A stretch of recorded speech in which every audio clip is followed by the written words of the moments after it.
Chatters. I'm Nat. And I'm Kat, and welcome to the CrimeChat. I am your forensic femme fatale. Natalie is your true crime addict connoisseur. We're just two normal girls who are obsessed about dark crimes, evil minds, and occasionally the unknown. And here is your disclaimer, chatters. The following season finale crime chat contains adult content. And we'll have descriptions of probably violent scenarios today. I'm sure your story does, mine does too, but your listener discretion is advised.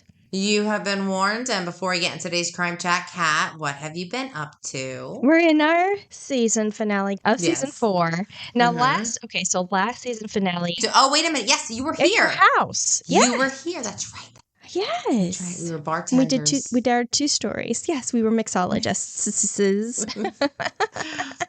Yeah. So we don't have that exciting, but we have two hell of a stories to close out our Into the Unknown season 4 series. Yes. So, but for me personally, stupid busy as usual. But I did start Only Murders in the Building for season 5. You got to catch up on that, right? Yeah, I'm like 2 seasons behind. Yeah. Oh, girl. Good. Oh, girl. Yes. Now, isn't like Meryl Streep in it? Yes. Meryl Streep has been in it the last couple seasons. She's phenomenal. Okay. Yeah.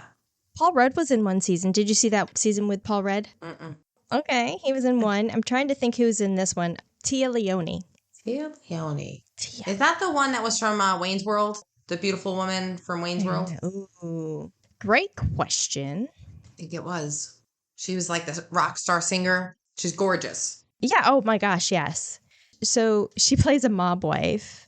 Yes, it is Tia Leone. Yeah. Her husband, who is the character of her husband, the mobster, is, I cannot think of his name. It's going to take me a second to look it up.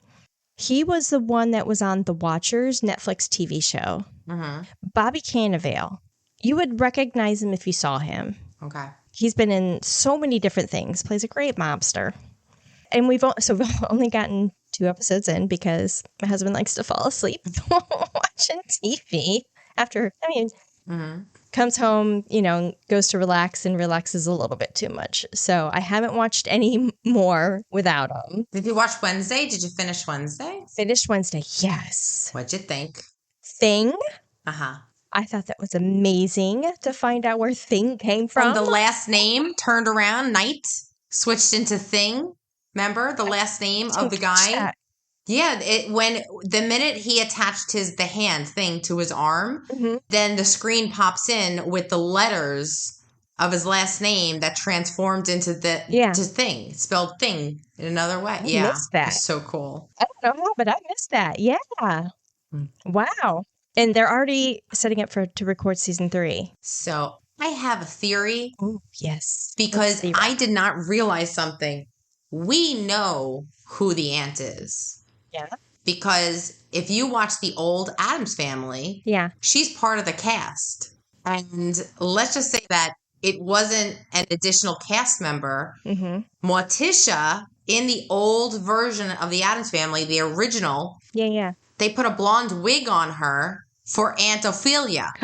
Is it Lady Gaga? No. Lady Gaga was the Raven. Right. I thought that might have been the aunt. No. So the original Addams Family, they just put a wig on. Yeah. So they're twins. That's what the way they handled it back in the 50s or whenever it came out. And I'm like, how interesting if Catherine Zeta-Jones, they made her play her sister. And Tim Burton, I can see him sticking to the original style of it. So I don't know. But where's she been, She's locked up in the basement. That's right. Mom went to see her. Yeah. Crazy. I just can't wait. We'll find out in 2 years. Yeah. And they're also saying like it's going to be some type of love affair between Enid and Wednesday. What? Okay. Have you seen some of those videos? Which ones? Where Jenna Ortega and the girl who plays Enid, I can't think of her name, when they're doing like interviews and stuff. Are they affectionate? Is it like a couple vibe? In public, Jenna tries to be, but she pushes her away. Oh. And is like, there's a look on her face. I've seen a couple of like, just flipping through reels or whatever. I was like, ooh. Okay. Huh. Yeah. So. That's interesting. I honestly, if that happened, Listen, I think they're both adorable. I could see like a little love, them sparking a little interest there. That's fine. But for some reason, I have this weird vision of Wednesday and Tyler being together. And the reason why I think it's super possible, she's fine with serial killers. Like that doesn't scare her. And I'm thinking like they do have a love affair there. Right. I don't know. I've seen a couple of other videos about like when Enid transformed into her werewolf, there was a couple of different changes. Originally, she still had her like colored hair in the fur. When Wednesday transformed, when she was in Enid's body, completely different werewolf look. One theory says that she held on to some of that like wear capabilities, which also is why Mrs. The music teacher, who's a hybrid werewolf hide. So she's like a werehide. But she's kind of going out trying to isolate other hides and create this additional path kind of thing. Yeah. For whatever reason, I there was something always really fishy about her. Like she was around way too much. You know what I mean? Like she's up to something. So, but I saw this other video that one says how Wednesday might have kept some of Enid's abilities, who could now foresee, but then also has some sort of other wearer abilities. Wow. That's interesting. That's a good spin. I love it. I love it. I mean, but once they showed like the clips and the differences, and then when Enid at the end was like this alpha, right? Right. Her transformation as alpha was even different from her regular transformation. Yes. Into the were. I love the show. No, it's great. And the first, and wait, this is the 4th episode where we're speaking about Jenna Ortega. She needs to come on the show. I cannot even imagine what her calendar looks like. Are you kidding me? I know. Did you ever see Death of a Unicorn? Remember I said she was in that with Paul Rudd? Okay. It was a really good movie. You told me about it. I will watch it, though. Nerd school, grading. I did go see my older son in Atlanta. He bought a house. Congratulations. Yeah. So Mom went out to go see his new place, help him move some boxes from one place to the next. Just hung out with him for the day, had some amazing pizza. We went to this place, I can't remember the name of it, but it was a pizza bar. And it was literally like a pizza joint with a bar. I'd never seen or heard of a pizza bar before. All their pizzas were made from scratch. Like any kind of pizza you can imagine. I think I had sausage on it, and it had something weird on it. It actually worked really well for it. It was something sweet, and I can't think of it. But it worked. It was really good. Then I had to drive 4 hours home, so. And then I'm going to see my other son in a couple weeks. He's coming home from his deployment. I'm flying in the same day he flies in, and I'm going to be there an hour before he lands. You going to surprise him? Does he know you're going? He doesn't know I'm coming. I wouldn't do that to him. Because I was going so quick, and they live about an hour away from San Diego, I was like, well, you know what? I'm not going to impose. I just want to be there to welcome him home, to see him, see my grandbaby, daughter-in-law, obviously see him, spend a little bit of time with him. He's going to need to reintegrate with his family. I'm not going to impose. I'm staying on base and lodging. Like, I'm not going to stay with them. Because they are getting a house, but they're not moving in until next week, which is only like 5 or 6 days before he gets home. I'm like, just make sure you have a bed, maybe dishes. Dishes, TV? I was going to say, they have a kid. She's not a TV person. But, oh, my God. Oh, Scarlett is, though. When Scarlett was here, we got her on Paw Patrol. She'd never seen it before. She was like, because 1, she loves animals. 2, it's puppies and kitties doing rescue things with all these bright colors and music and this generation's Blue's Clues. Like my kids were into Blue's Clues. So anyway, by the time we kick off season 5, it'll be November. I know. And I'll be going on a cruise. So.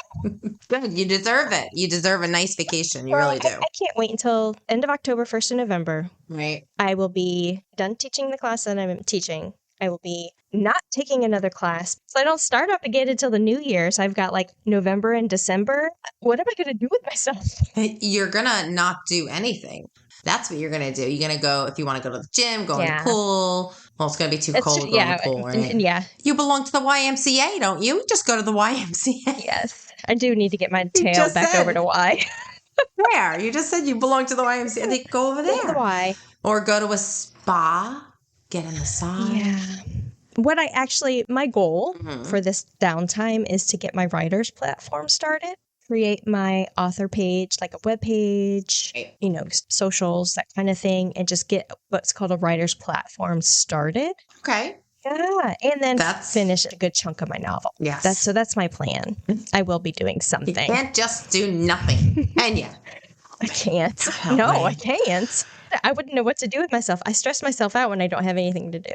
You need a PlayStation is what you need. We have one. I just need to play it.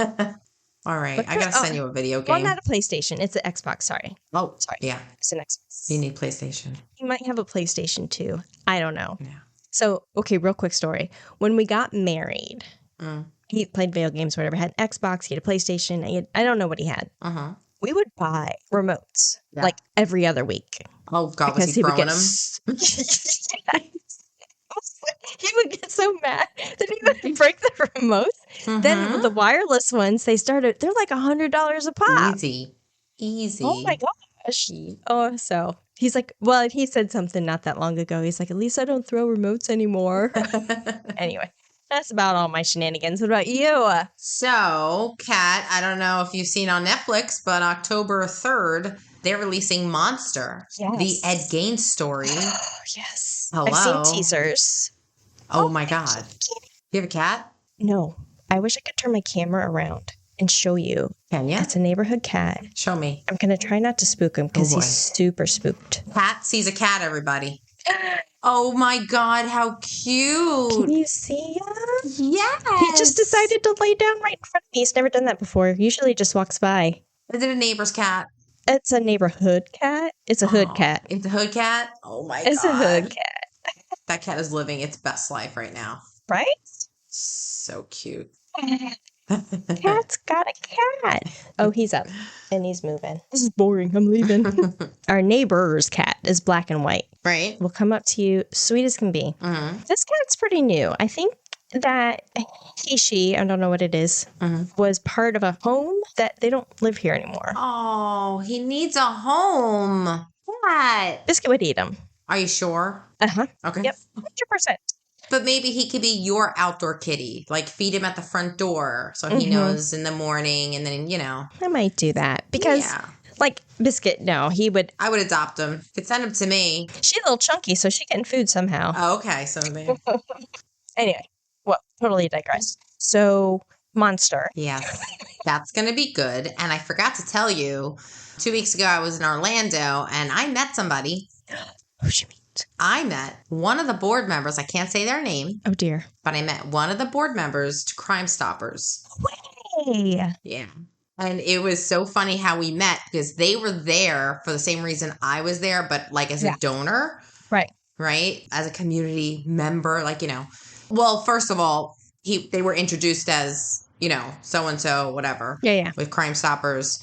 And I was like, wow, that's really cool. We all went out to dinner and somehow just having a conversation, like, how did you get involved with that? How did you get on the board? And all this stuff. Yeah. And I did say to them, my friend and I, we have a podcast. And they were like, really? Tell me how you started it. Tell me how you do this, how you do that. How do you find it fun? I'm like, well, it's a lot of work. Yeah. They're like, yeah, but you know what? It's really cool. And they're older, but they were like, if I was younger, if I was your age, I would do the same thing. And da-da-da. I'm like, that's so cool. Thank you. And we're like, I gave them the name of our podcast and they said they were going to check it out. I'm really excited. So we may have it was really cool. Yeah. And on top of that, that person brought somebody else that was going to help them with we were doing and stuff like that with work. Right. Yeah. And then one of my coworkers, that's how I found out. One of my coworkers that I normally don't communicate with that often because they're like on the other side of Florida. Sure. We're like, while we're having this conversation, they shot out. They're like, oh yeah, I just came back from CrimeCon. I'm like, how do I not know this? How do I not know I have a coworker that went to CrimeCon? Oh my God. I know. We need to go. We do. She said it was amazing. She said she met so many people. She mentioned Chris Hansen. I'm like, I know him. He knows us. He knows us. But it was funny. She's like, oh yeah, it's so much and they truly fill up your schedule. She's like, Yeah. you just, they have an agenda. You pick the ones that you want to see, but every day it's something different. And you never, like she said that she had a conversation with Nancy Grace, Chris Hansen, a couple other people that, Yeah. And she mentioned John Douglas. She's like, and I met John Douglas, not this year, but the year before. Yeah. I'm like, how is he? Is he nice? She's like, he is a teddy bear. Like, when you meet him, he's a teddy bear. Yeah. I'm like, yeah, he kind of looks like a teddy bear. Oh, Jed. A Jed. So. That's awesome. Right? So that was my update. Was it in California? No, Florida. Orlando. Yeah, the Crime Con. They had a... But doesn't it rotate? I guess so. Like the national level Crime Con kind of rotates throughout the nation? I guess so. I don't know. I'm not sure. You mean like like a circus, like moving around? I don't think so. I think they like have certain... Well, it is kind of like a circus. It kind of is our circus, right? No, I think they have... Crime Con. I think just wondering if like sometimes it's a state-run thing, or sometimes if there's like a national one that moves it. Yeah, I'm assuming it's like any to other a different con. Location. Yeah, like throughout like the big one, the mother of all crime cons. Yeah. So one of my girlfriends here, I just found this out. She goes to, I forget what she called it, but it's basically, the TV show Supernatural. I've always wanted to watch it. Chris had watched it at one point, like with his dad, like when it came out, kind of thing. When I say somebody is obsessed with Supernatural, she goes to the Supernatural convention every year. Really? Well, it was big. And like gets the VIP tickets, and she's met the actors, and she's like showing me all these pictures and everything. She's like, you gotta watch Supernatural. And I was like, I will. I mean, it's been on my list. Things to watch. I totally missed that. I missed that ship. That ship sailed. Like, I totally missed on board with Supernatural. It looks like something I would be interested in. Yeah. I just missed it when it was currently going on. And there's so much to kind of watch because it was going on for a couple of years there. So yeah. I don't know.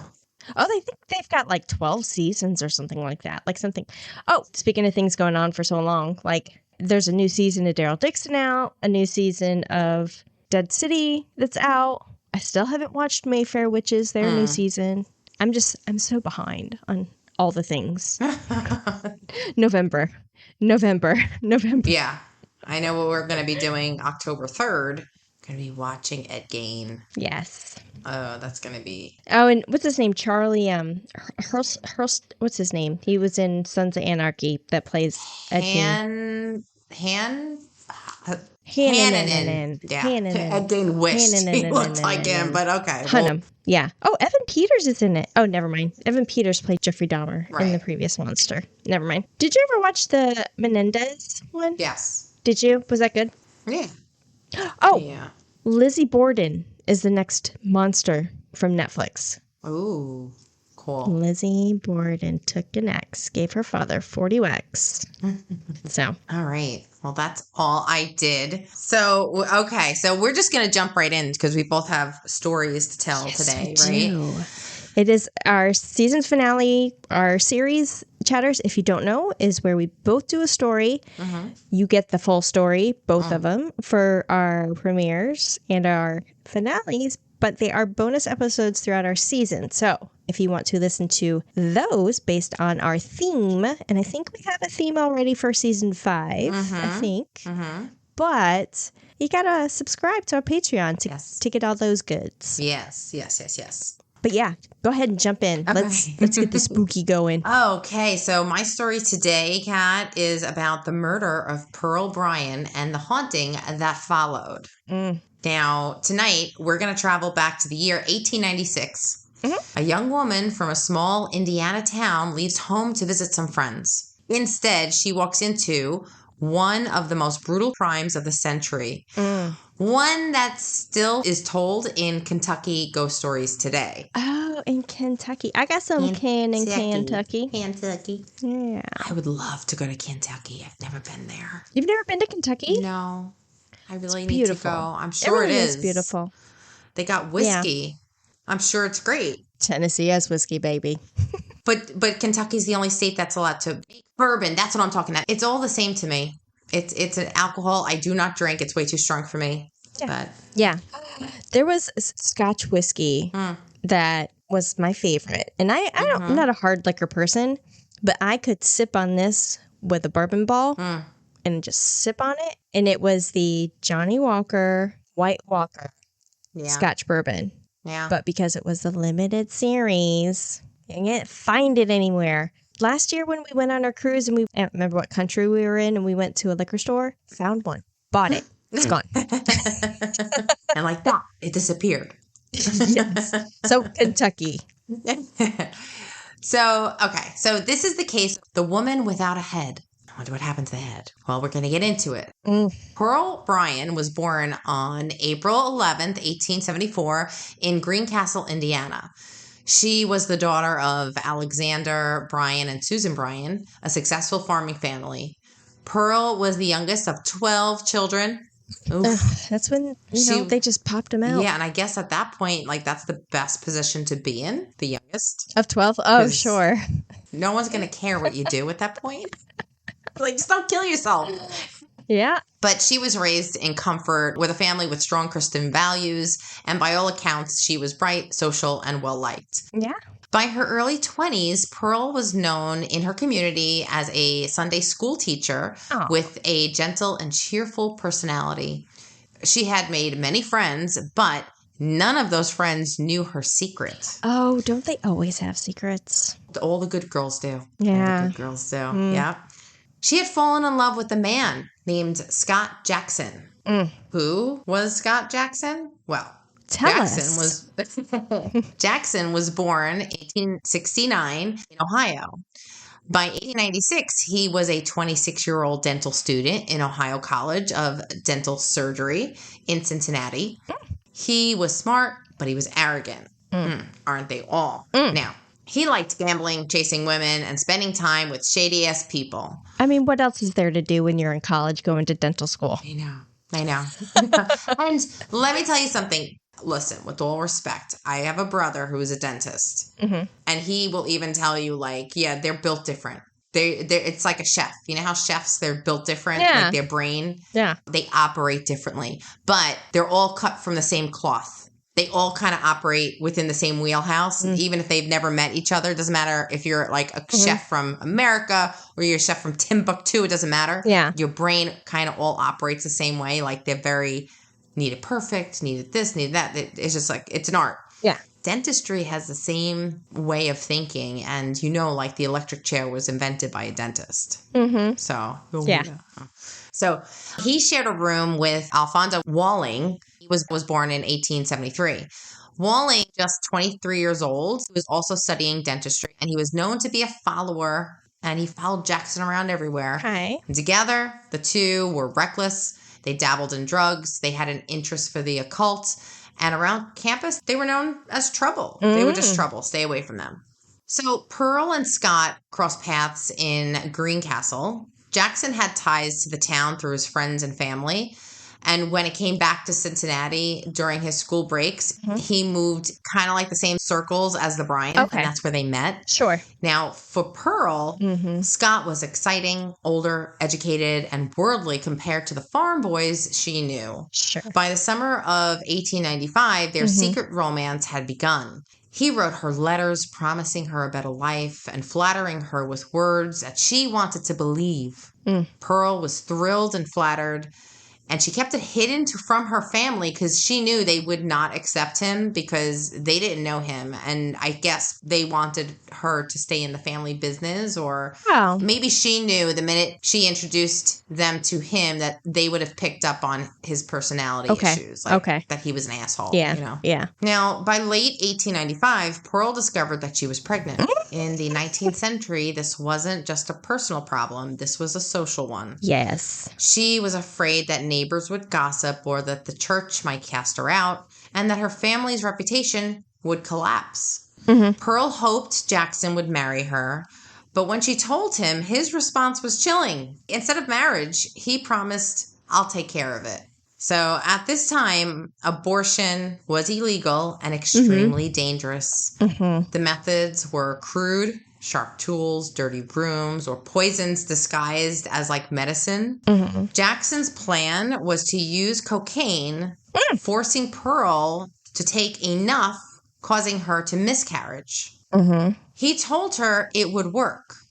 Desperate, Pearl trusted him, believing that his medical training meant that he knew what he was doing. Of course. In her diary, she wrote, "If father knew, it would break him. If mother knew, she would never look at me the same.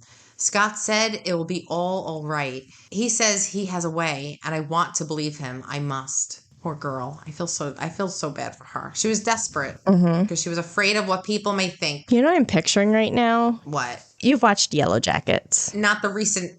Yes. Well, the first 2 seasons I watched. Yeah. In the first, when she was going to use a hanger. Oh, God. Ooh. That's what I'm picturing right now. Yeah. Ooh. Oh, my God. You just sent chills down my spine. Okay. You're welcome. Okay. All right. So on Tuesday, January 28th, 1896, Pearl told her parents that she was visiting friends in Indianapolis. She packed a small bag and boarded the train heading to Cincinnati to meet Jackson instead. On the night of Friday, January 31st, 1896, Pearl arrived and was greeted by Jackson and Whaley. Jackson didn't waste time, and the minute she stepped onto the platform, Jackson handed her a liquid capsule. She took it. At this time, witnesses, because all we have is witness statements, witnesses saw the 3 of them walking the streets together. And basically, Jackson was waiting to see if it worked, this pill. It failed, and Pearl was still pregnant. And now she was in even greater danger because rather than face exposure, Jackson and Walling decided that Pearl had to die. If they couldn't fix her problem with the pregnancy, they were going to fix the problem. She just needed to be eliminated. Right, exactly. Oh, my God. Now, after midnight in the early hours of Saturday, February 1st, 1896, the 2 men lured her across the Ohio River into Fort Thomas, Kentucky. The area was isolated farmland, dim and silent. What happened in the field was brutal. The coroner later confirmed that Pearl was decapitated while still alive. Oh, Jesus. Her throat had been cut with a sharp blade through the 5th cervical vertebrae, totally decapitating her. The wound was deep and deliberate, and the work of somebody who had surgical skill. So I think just the fact that he was able to cut the cervical, that takes... Unless you're chopping it with like a big knife or a heavy object or an axe. Yeah. Katana. It does take precision to separate the 2 vertebrae. It does. Yeah. So I think a lot of people, when they think of decapitation, they think of something like, what would you say, a katana? Or something right, like very heavy hitting. Yeah. And heartbreaking, she was 5 months pregnant when this happens. And the child died with her. Yeah. At dawn, Saturday, February 2nd, 1896, 17-year-old farmhand named Johnny Hewling walked across a muddy field near Fort Thomas, Kentucky. What he found froze him in his tracks. The body of a young woman lying face down, her clothes drenched in blood. When he walked over to her to turn her over, the horror became clear. Her head was gone. There were no footprints around her body except her own, and there was no weapon left behind. Sheriff Plummer was called right away, and soon the Campbell County coroner, Dr. Robert Carr, arrived. Dr. Carr examined the wound and determined it had been made by a sharp blade, possibly a surgical knife. Even worse, he concluded that Pearl had been alive when her throat was cut due to the trauma of the blood loss from her body. Yeah. So, it pumps out more when you're still alive. By noon, news spread quickly through the northern Kentucky. Crowds began gathering. That same evening, newspapers ran headlines like "Ghastly Murder of Young Woman Near Fort Thomas" and "Headless Body Found, Identity a Mystery." The case may have stayed unsolved, a Jane Doe, except for one clue. Inside her shoe, there was a maker's label. A.L. Scudder and Company, which was located in Greencastle, Indiana. Within a day, police wired Greencastle, and the Bryan family confirmed their fear because they heard about the story as well. They identified the victim as 22-year-old Pearl Bryan, their daughter. Once Pearl was identified, detectives began piecing together her final days. She had told her family on January 28th, remember, that she was traveling to Indianapolis to visit friends. But that's when she's heading to Cincinnati to meet her secret lover, Scott Jackson. Right. The investigation was led by Detective Cal Krim of Cincinnati and Detective Frank Lemmer of Newport. Witnesses placed Pearl with Jackson and his roommate on the night of January 31st. The crime scene left puzzling details. Despite the savagery of the murder, Pearl's clothing wasn't torn. Detectives believe that she had been incapacitated first, like drugged. And the autopsy confirmed their suspicion. And, they found traces of cocaine in her stomach lining. Yeah. The hunt for Pearl's missing head had begun as well. Yeah. Wells were dredged. The Ohio River was dragged. Yeah. Even the dental school furnaces were checked under the suspicion that the head had been burned to hide, but nothing was found. Dr. Carr's autopsy revealed Pearl was about 5 months pregnant. Aside from the decapitation, her internal organs showed no trauma. So the official cause of death was beheading. Damn. Yeah. In conservative Greencastle, the revelation of her pregnancy shocked the community and intensified the scandal. Public reaction was immediate and furious. Hundreds of onlookers crowded the crime scene before the body was removed. The good old days back then. Oh, yeah. Come take a picture before we move it. Yeah. Yeah. Crowds later gathered outside police stations and courthouses demanding justice. Newspapers like the Cincinnati Enquirer and the Kentucky Post ran daily updates. By February 5th, 1896, police arrested both Jackson and Walling. Okay. Jackson cracked first, admitting he knew Pearl, but claiming Walling had killed her. Walling shot back, blaming Jackson. The trials in Northport, Kentucky became a national spectacle. Tickets were sought after. I guess they sold tickets back then to watch this in the courthouse because they had ticket scalpers outside the courthouse. I didn't know that. That's right. Oh, wow. And all the press benches were filled. And, for the public, this was theater. Jackson's trial began on April 21st, 1896, before Judge Helen Bruce. The prosecution was led by Commonwealth Attorney Samuel Griffith, with Charles Hodge assisting. The evidence was damning. Everybody knew of Pearl's last spots that she was walked and who she was seen with, not to mention that fellow dental students also said, they always saw Jackson with her. Yeah. They were a couple. Yeah. Prosecutors argued Jackson lured Pearl to Cincinnati under the promise of an abortion, then killed her to keep her quiet.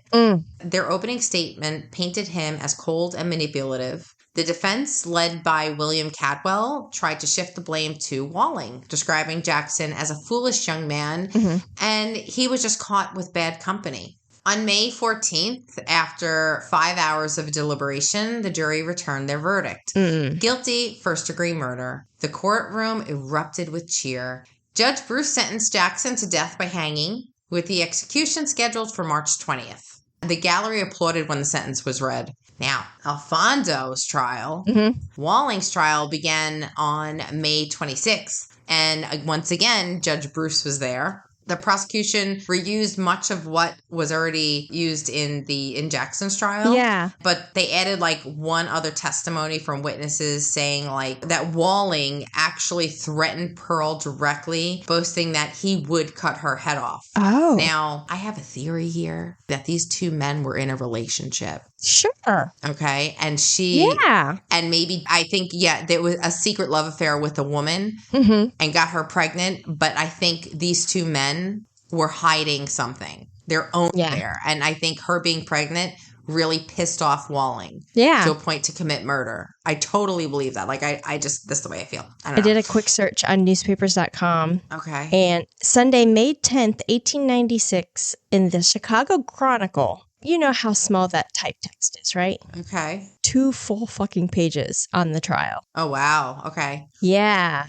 I mean, it's got sketches and stuff. It's got a sketch of Scott Jackson. It's got a sketch of Pearl. It's got a sketch of where her body was found. Okay. The judge. It was big news. It was big news back then. Yeah. So his defense tried to portray him as weak and impressionable, and Jackson led him astray, but the jury wasn't convinced. The verdict came down guilty of first-degree murder, and Judge Bruce delivered the same sentence, death by hanging and set for March 20th, basically alongside Jackson. So got a twofer there. So the both of them were getting hung together. Woohoo! On Saturday, March 20th, thousands gathered around the Campbell County Courthouse in Newport. Did they sell tickets for that too? I think this was a public event. This was back when they used to have public hangings. Yeah. As a form of deterrence. I want to say this is one of the last public hangings they had as well. Oh, okay. Each man refused to confess, blaming the other until the end.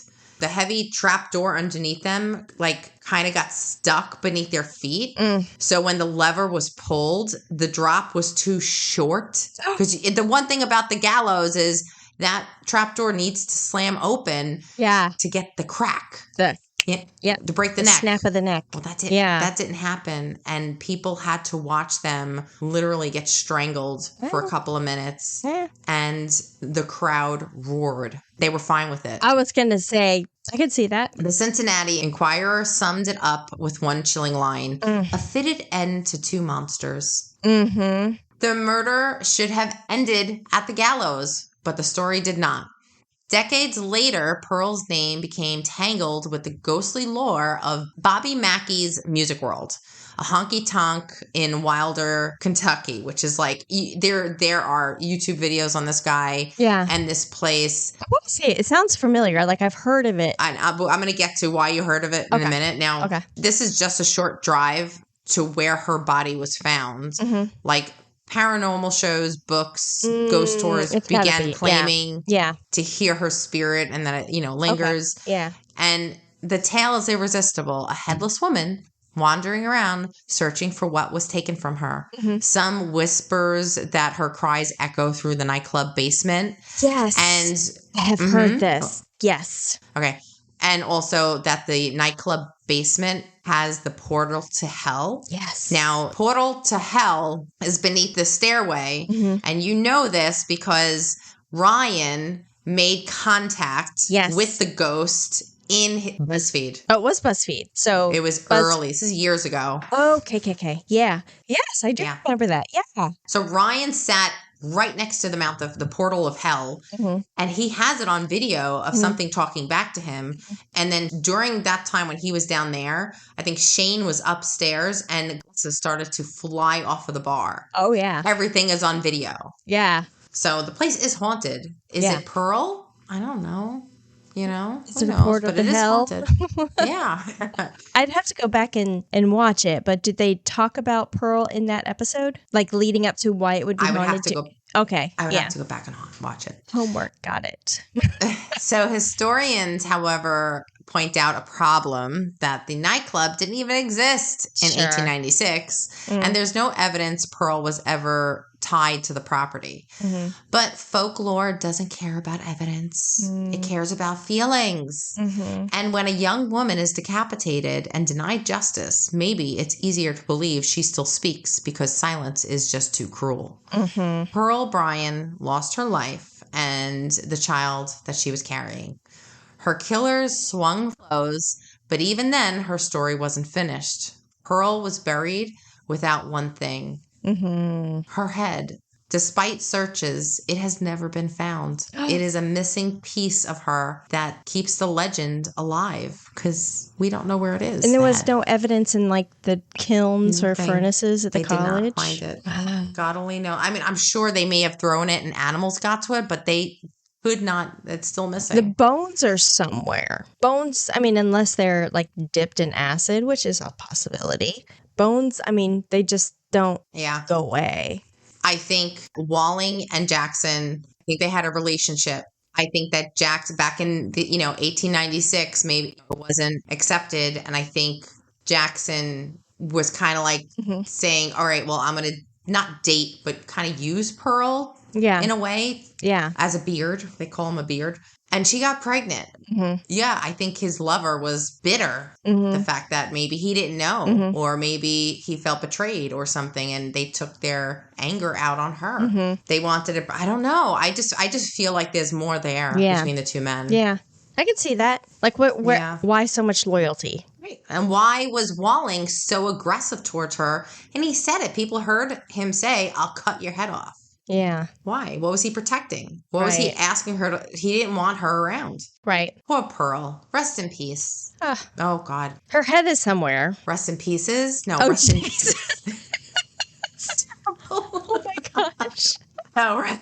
So that's my story. Yeah. I was going to say, I don't remember ever hearing anything about Pearl Bryan. Of course, the portal to hell. I do remember that. Mm-hmm.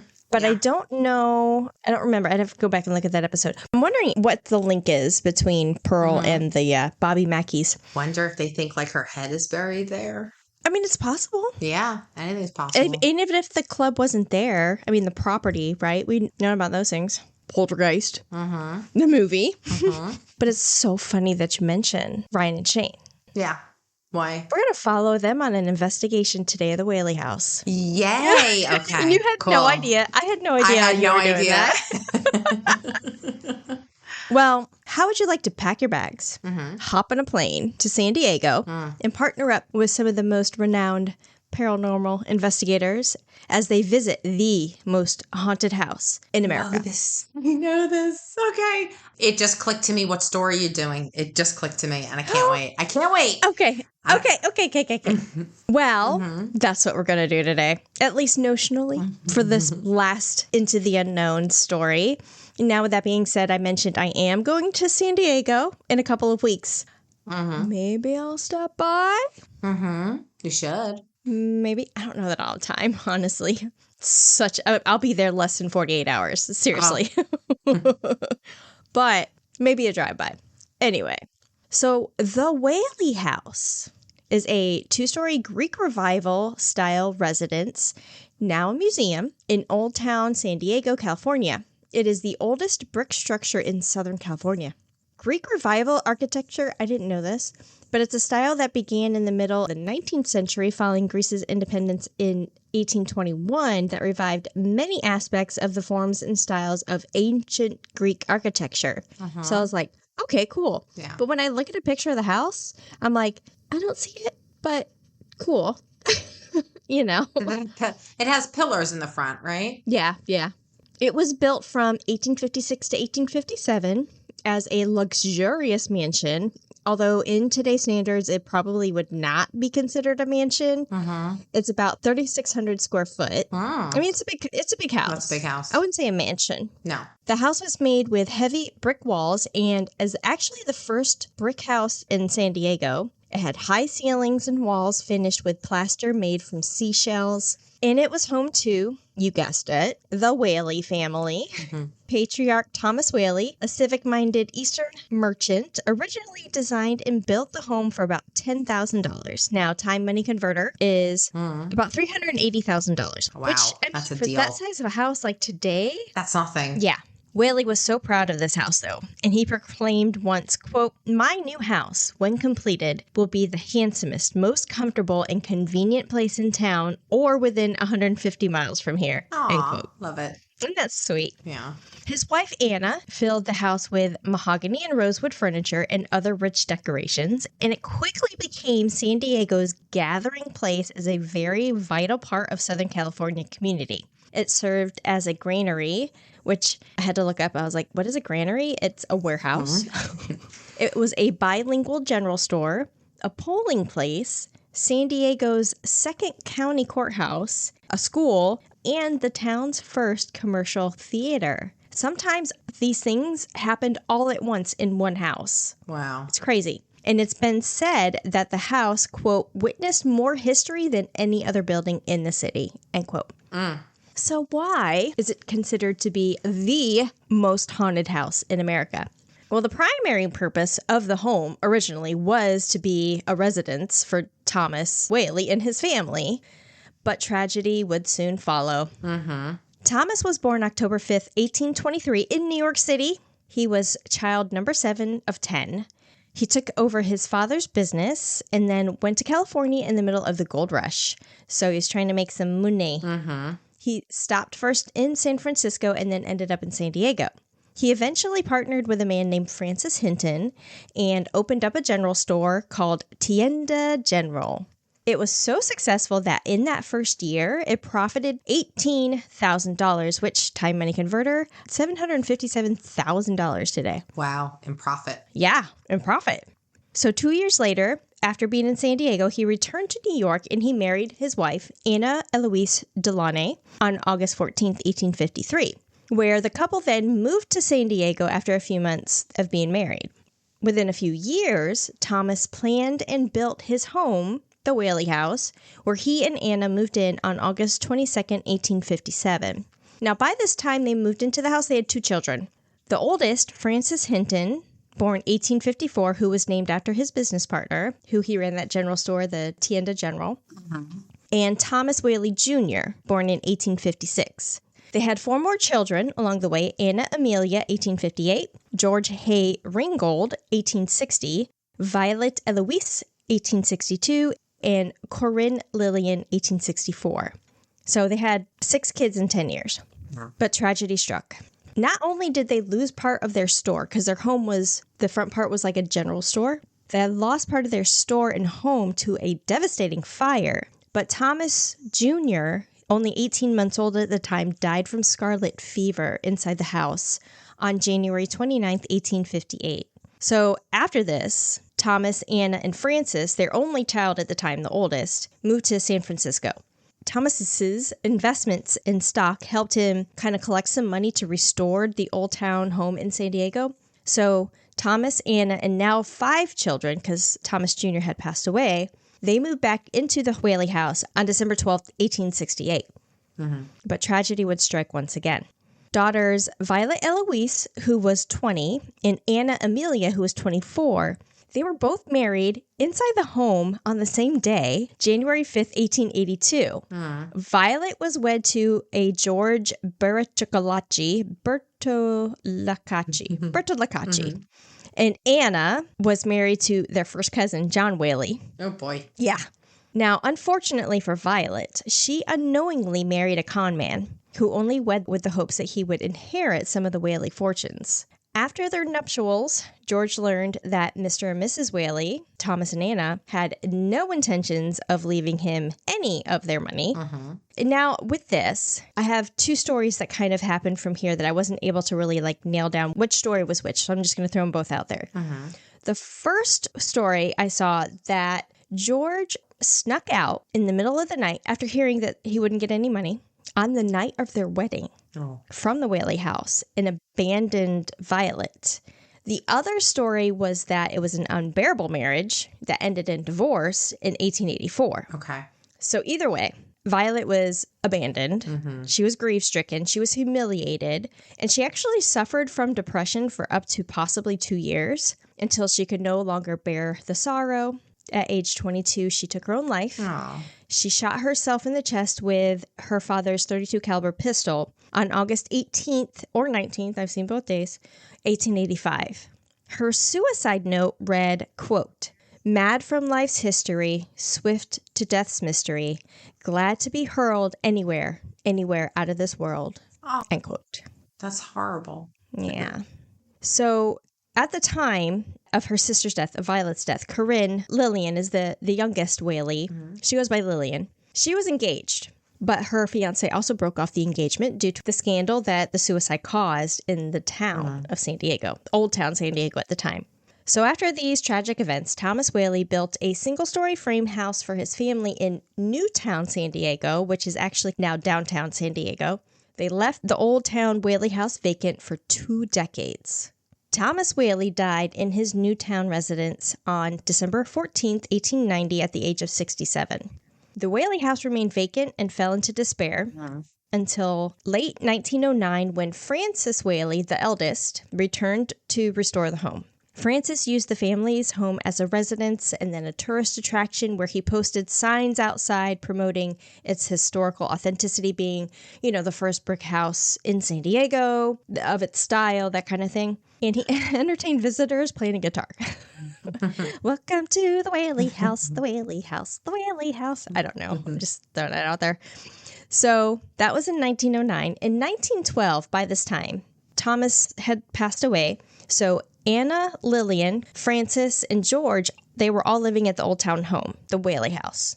Now, at the age of 80, Anna died there, February 24th, 1913. Frances passed away November 19th, 1914, at the age of 60, very quickly. George followed on January 5th, 1928, at the age of 68. And that left Lillian, the last Whaley survivor, who held the deed to the Whaley house, owned all of its contents, and continued to live there until her death in 1953. Now, because she had spent the better part of the first half of the 19th century, like, in the house alone, it fell into disrepair. Like, she wasn't able to upkeep it for herself. Yeah. Now, knowing that the estate would be dispersed between heirs of relatives, and who by this time, they were parents and grandparents, whose children and their children would inherit smaller portions and smaller portions of the estate, 13 local citizens formed a historical shrine foundation, or the HSF, to save the Whaley house from destruction, from falling apart, deterioration. And now, at the encouragement of the Historical Shrine Foundation, the County of San Diego purchased the Whaley house in September of 1956 to preserve the home and turn it into a museum. The house took a few years to restore to its original condition, but it opened up as a public museum on May 25th, 1960. When the county's lease with the Historical Shrine Foundation expired in 2000, another organization called Save Our Heritage Organization, or SOHO, became the steward of the Whaley house, which remains the steward to this day. So now that we have a little bit about the family and their home, let's get into the unknown and investigate. Okay. After the tragedies, the Whaley house remains well known as the most haunted house in America. And it's said that guests and staff from time to time will catch a glimpse of a ghost of a Whaley family member who died inside the house, like Thomas Jr., baby Thomas, Violet, Anna, Frances, George, Lillian. People believe it also may be haunted because the property was previously a cemetery, as well as the original Old Town San Diego gallows. Oh, wow. It's a lot of death. Public executions prior to the home being built on the grounds. So the Whaleys themselves actually felt that their home was haunted when they lived in it. One particular was Yankee Jim Robinson, who was executed on September 18th, 1852, for supposedly stealing a boat. He had 2 co-conspirators with him. They only received 1 year imprisonments, but all of them were also expected for stealing and murder. He was executed for stealing a boat? Yeah. Wow, that's a little extreme. And his pals got off with 1 year? Yeah. He stole the wrong boat. He stole the wrong boat. He stole the judge's boat. In San Diego, the harbor and everything is, right there. So it was like having a horse. You know how important horses were at that time? Yeah. Now, Yankee Jim was executed and hung prior to the Whaley house being built on the grounds, supposedly, allegedly. So Thomas Whaley attributed Yankee Jim to hearing heavy footsteps going up and down the stairs. Other family members also reported seeing footsteps on the stairs, having cold spots throughout the home, a tightening in their chest or their throat, all of them attributing it to Yankee Jim.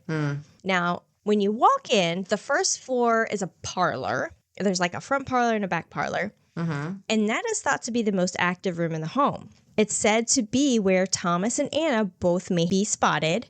Anna seen wearing a green dress, sipping some tea, and then a dapperly dressed Thomas wearing a top hat and coat. Thomas also has allegedly been seen at the landing of the stairs. Now, in the arch of the parlor, so there's an arch that kind of separates between the front parlor and the back parlor, this like decorative arch. That is where it's said to be the exact spot where Yankee Jim was hung.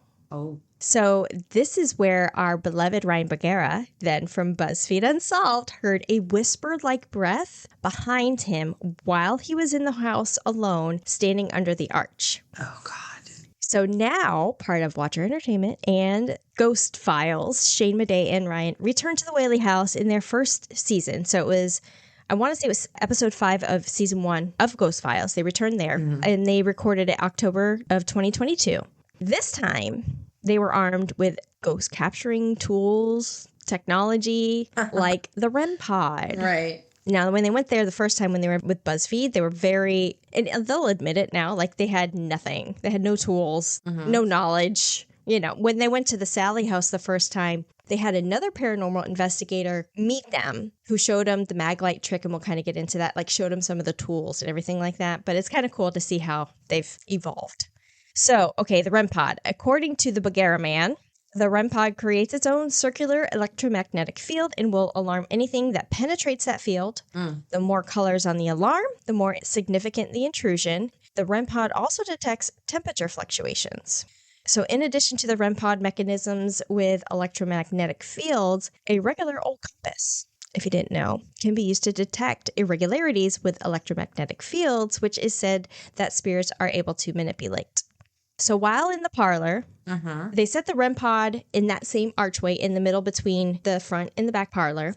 Bryan and Shane asked for someone, if you're here, Yankee Jim, Thomas Whaley, approach that light, go under the archway. The REM pod reacted with green flashing lights and beeping, and Ryan asked a series of questions, one being, do you like it when people come to this house? Oh. And there was no response. Then he said, do you not like it when people come to this house? And it started to go up. The light started to beep, and the lights that were indicating on it actually said that the temperature was rising.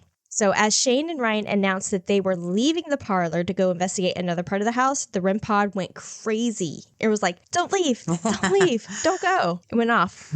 Now, by the way, we are not sponsored by Watcher. Yeah.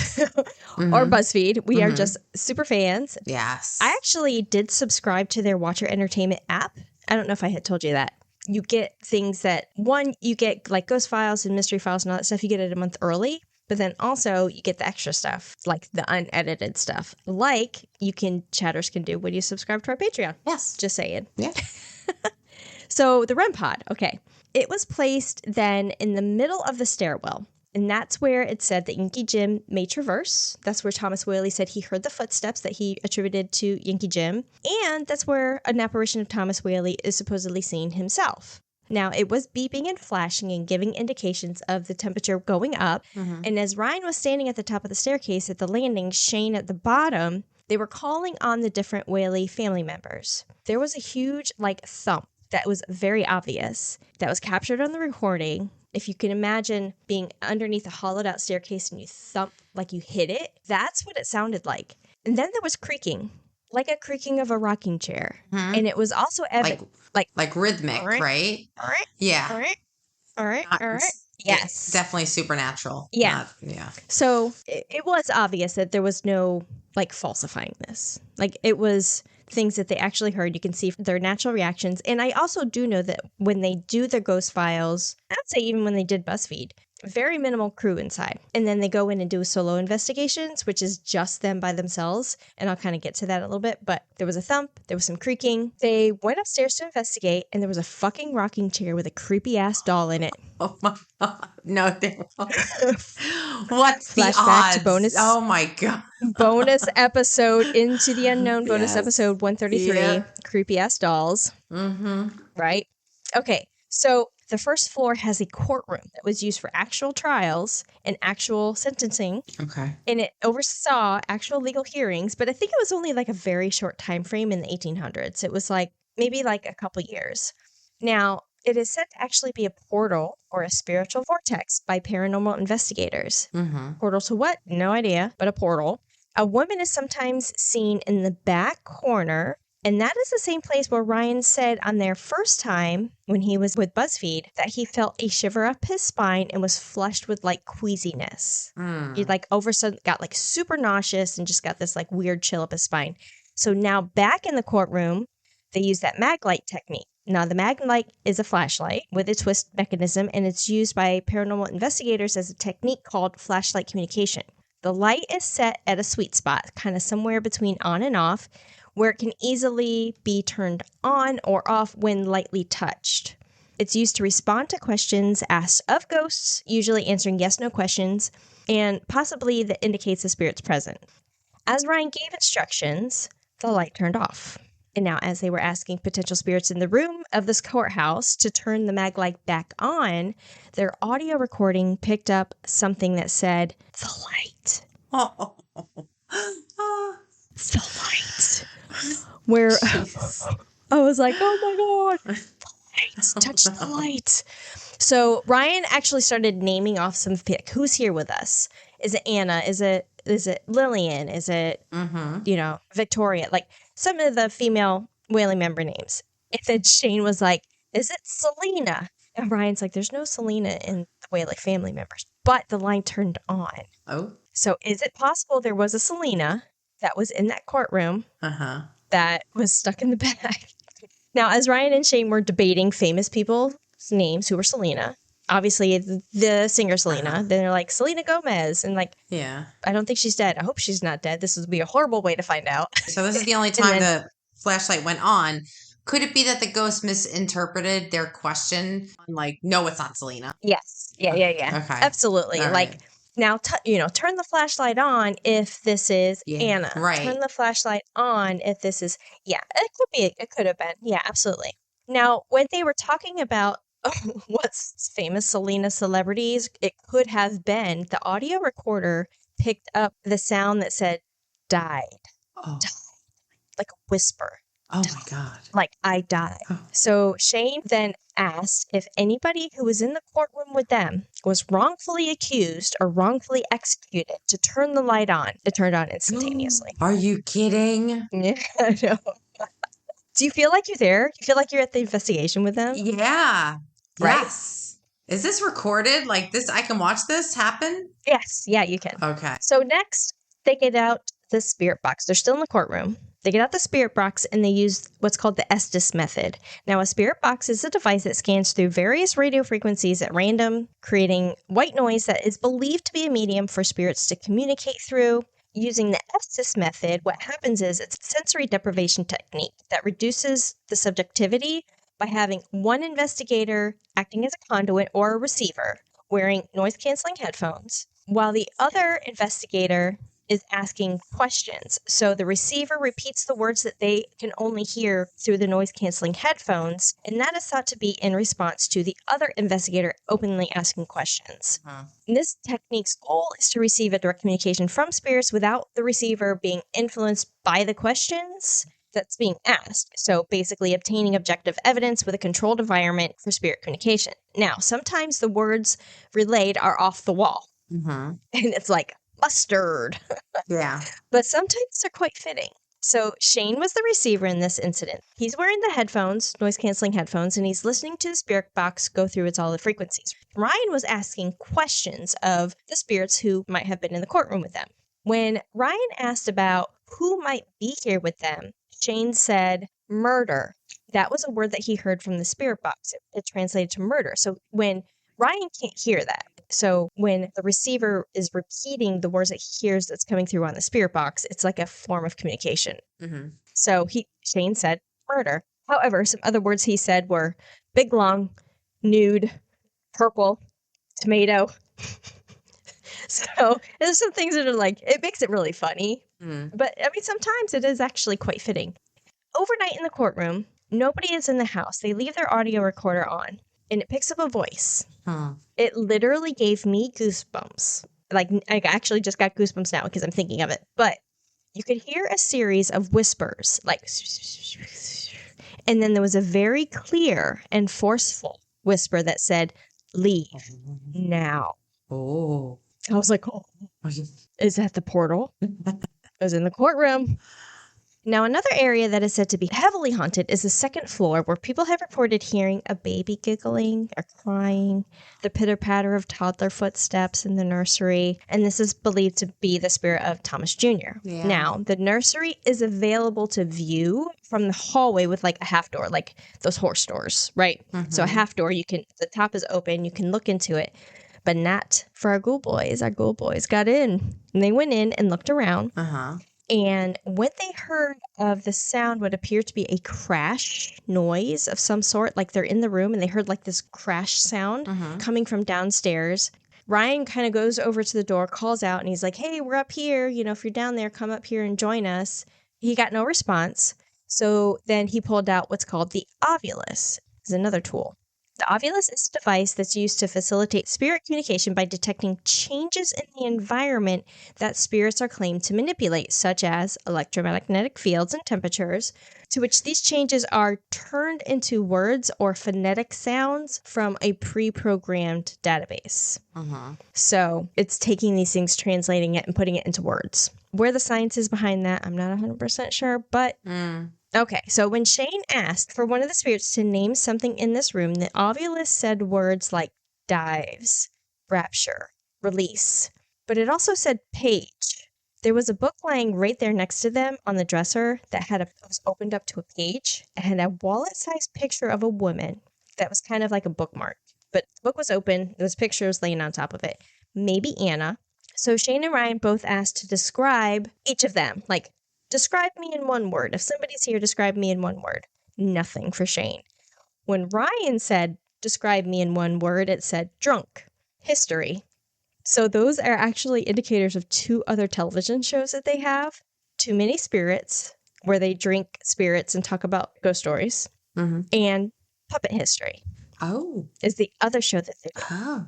I was like, that is too fucking weird. Yeah. So Shane then asked the spirits to tell them about what happened in the nursery, and the ovulus said slain. But Thomas Jr. died of scarlet fever. I mean... That's what they said. That's what they said. So next to the nursery is the theater. Considered another active paranormal room in the Whaley house, the theater was once rented out to a company whose employees performed dances, drama, comedy, music. It's been reported that vaudeville music has been heard coming from the theater. I didn't know what vaudeville was, so I had to look it up. But basically, it originated in France and it refers to a type of light comedy interspersed with songs. This type of music is characterized by its light comic nature, a wide range of styles, with a blend of classic and blues, instrumental jazz, ragtime, lively, comic numbers. So the theater reportedly had the capacity to hold 150 people. This is pretty surprising to me because looking at the size of the room... It was a standing room, I'm thinking, not a sitting one. Now, they had chairs there. I don't know what it was in the 1800s. Yeah. But they had chairs there. So I'm guessing personal space maybe wasn't much of a thing those days. Probably not. It's probably stinky too. I'm thinking probably stunk. Yeah, exactly. Now, as Ryan and Shane went in to investigate, they took out the REM pod and put it in the area where the audience would be sitting. So they were on the stage. They're like, hey, look at my performance. Blah, blah, blah. The REM pod went off, beeping, lighting up. After some silence, the REM pod started to indicate that the temperature was rising. And then they called out for Yankee Jim. The REM pod reacted, assuming that this was Yankee Jim, that they asked questions for him to step away, and it stopped. I don't see Yankee Jim following commands, but... No. you know. So next they went to what was thought to have been Violet's room. And this is actually also known to be called the Sorrowful Room, where apparitions have been reportedly seen and visitors have been overcome with a feeling of sadness. Ryan and Shane set up the spirit box and connected it to a portable speaker called the Honeytone. And this is programmed to like amplify the sounds and get rid of some of the more of the white noise. So right after Ryan said, "My name is Ryan," the spirit box said, "Violet." Okay. Shane asked, "Who's here?" And the spirit box said, "Hi." Strangely, the spirit box's volume actually, so as they're like talking to it, the volume started to like really, like somebody was over there turning the volume down. Oh. It just started to go down and down and down. Okay. And they're like, what happened? It died. So Bryan went over there, turned it back up, and he asked if there was something that they wanted to say to them in response to like turning the volume down. And it said, "Shut up." Ooh, that might be Yankee Jim. Might be Yankee Jim. So then they went to the master bedroom. This is likely where Anna died in the house. So they pulled out the SLS. Do you remember the SLS, the stick figure video? Yeah. From St. Augustine? The Yep. So SLS is the structured light sensor. It has a camera that uses a grid of infrared light to recognize human-like objects in front of it, even in complete darkness. So the SLS immediately picked up a figure sitting by the bedside, and it moved kind of sort of onto the bed and appeared to be either standing or laying on the bed. But of course, it's like moving. This like, It looks like it's dancing. So when it did this, Shane said, "It looks incredibly erotic." Like how it was sitting and like laying on the bed. Right. And Ryan asked if it was Thomas or Anna and if they could wave to them. And then all of a sudden you see like the arm moving. Oh, I can watch this? I can look at this? Yes, you can. Yeah. Oh, my God. And then as it was waving, it moved to the crotch area. Oh, so. And Ryan was like, imagine them getting it on right now. Oh, my and they God. look at us and we're at the foot of their bed. And then the figure on the SLS disappeared after that. So Ryan and Shane then conducted individual solo investigations with a solid 20 minutes each alone inside the house. No crew. The only cameras they have are the cameras that they're on them, that they're carrying, audio recording and everything. Shane started first with the Ovulus in the courtroom, where he called out for something to communicate with him. And the Ovulus said, heavy, and then Europe. And then it said, judge. As he was excited, because he was like, hey, I'm in a courtroom, and you said judge, blah, blah, blah. It said, David, interrupt. And then Shane responded with, are you mad because I'm interrupting you? And then it said, tone. Now, typically, Shane, in his sassy Shaniac voice, he goes, you don't like my tone? Right. So, like, antagonizing the potential spirits that are in there. And then you heard Ryan come across the radio and ask Shane to go to the top of the stairs and call out to Yankee Jim. So Shane, in his normal sarcastic self, is like, squeeze me, Jim.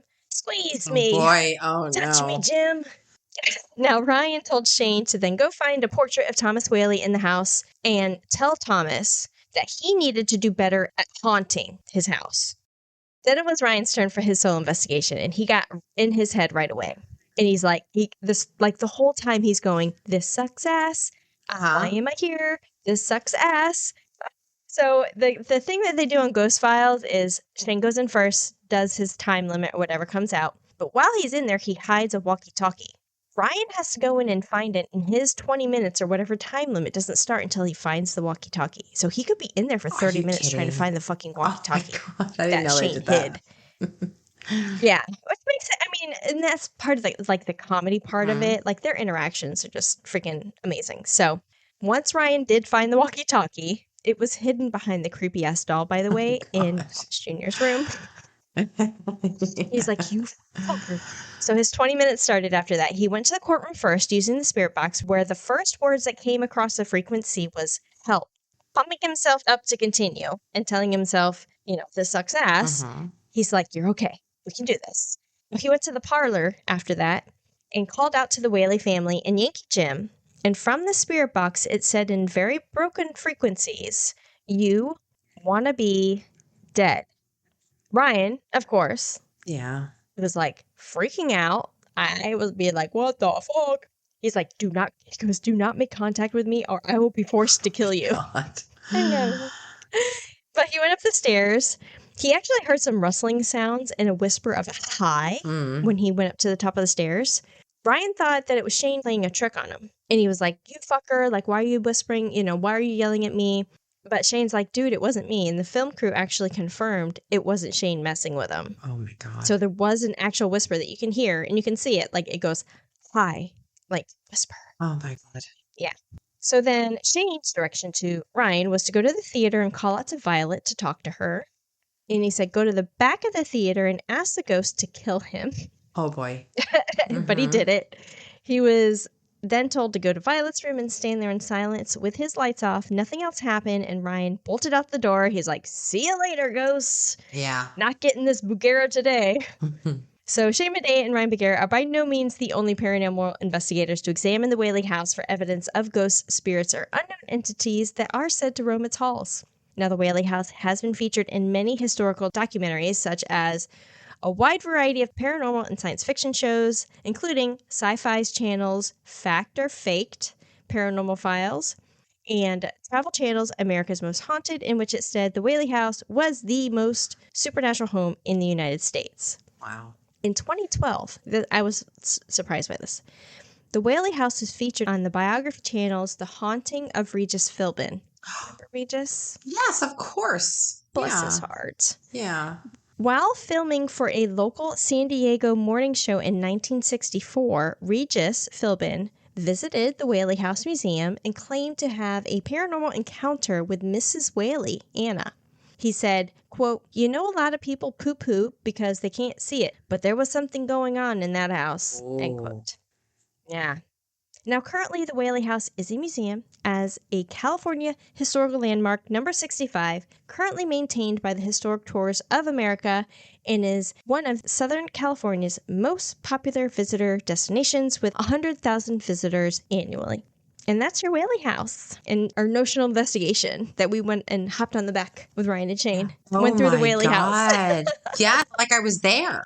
Oh my God. I've got to see this video now. I wanted to do something a little bit different, into the unknown. Like, you could talk about the hauntings and like what people have seen, but I thought I would use this finale and take you on a notional investigation. Yes, that's awesome. That was great. House. Thank you so much. That freaked me. I had chills. I literally had chills. But the one where he was like, "Leave now," and I'm like, "Mom." Yeah. There was a couple times when I was watching, because I've seen that specific episode. It's been out a couple years. I've seen it a few times. And I remember watching when they were on BuzzFeed. They went to it originally. I'm just like, I don't know. Maybe I need to go just do a drive-by and be like, "Hey, Whaley." As I fly in and out of San Diego. Oh, my God. It was awesome. Yeah, we got to go. I would love to see the Whaley House. There's so many places I want to go to. Get on. We talked about all these different places. Like, get on location, dude. Mm-hmm. Like, pick one. I think we should go to New Orleans. Yeah. There is a very, very another haunted house, Myrtle Plantation. Yes. And I think they were there too. Yeah. Shane and Ryan went there too. They went there. Yeah, I believe so. Wow. Yep. This is like an ode to Shane and Ryan. This whole episode. I know.